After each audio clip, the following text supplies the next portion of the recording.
Now the very first thing we need to do before we get into polymeters at all is to get some control over accents and unaccented notes on one surface.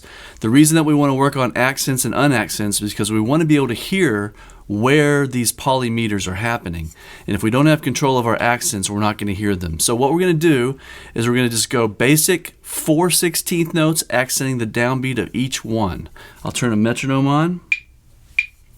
So if this is the click, we're going to go 1E and a 2E and a 3E and a 4E and a. And we're going to make an accent every time we hear the click.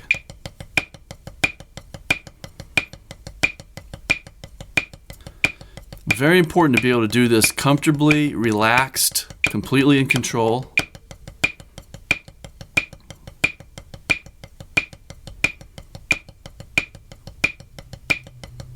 For a long amount of time. The duration is what develops muscle memory. And what we want with muscle memory is our arms and hands, fingers, wrists, everything is memorizing what this action feels like and what this action is with the accented notes, the unaccented notes. Your arm is learning, the muscles are learning what to do for an unaccented note and an accented note. I'm at 90 beats per minute right now. Hopefully you're playing along with me. Okay, the next thing we're going to do is we're going to move the accent to the and. So if we're at 1 and 2 and 3 and 4 and 1. Now the accent is a syncopated note on the opposite side of the downbeat. 1 and 2 and 3 and 4 and. Just because you can play consistently on the downbeats doesn't necessarily mean that you can play consistently on the other parts of the beat.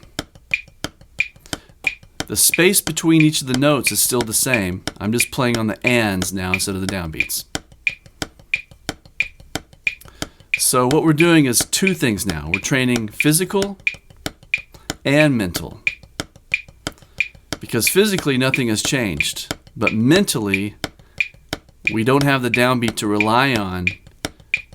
We have to trust that we are keeping good time by accenting the ands, which is between each downbeat.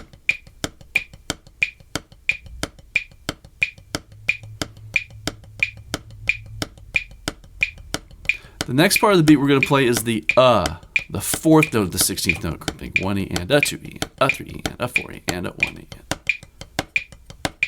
1E and a 2E and a 3E and a 4E and a. Now notice that my left hand is now playing the accents.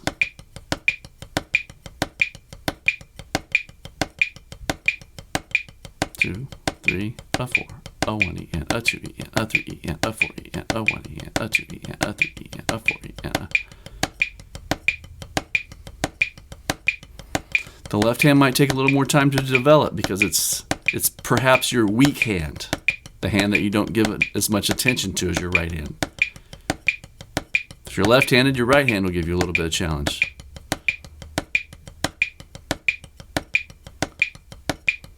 Okay, and finally we're going to move the accent to the E. 1E and a 2E and a 3E and a 4E and a 1E and a 2E and a 3E and a 4E and a. This is the trickiest one.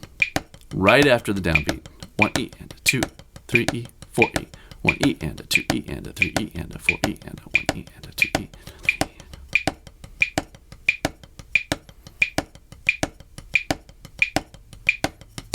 a. Okay, great. So what we want to do now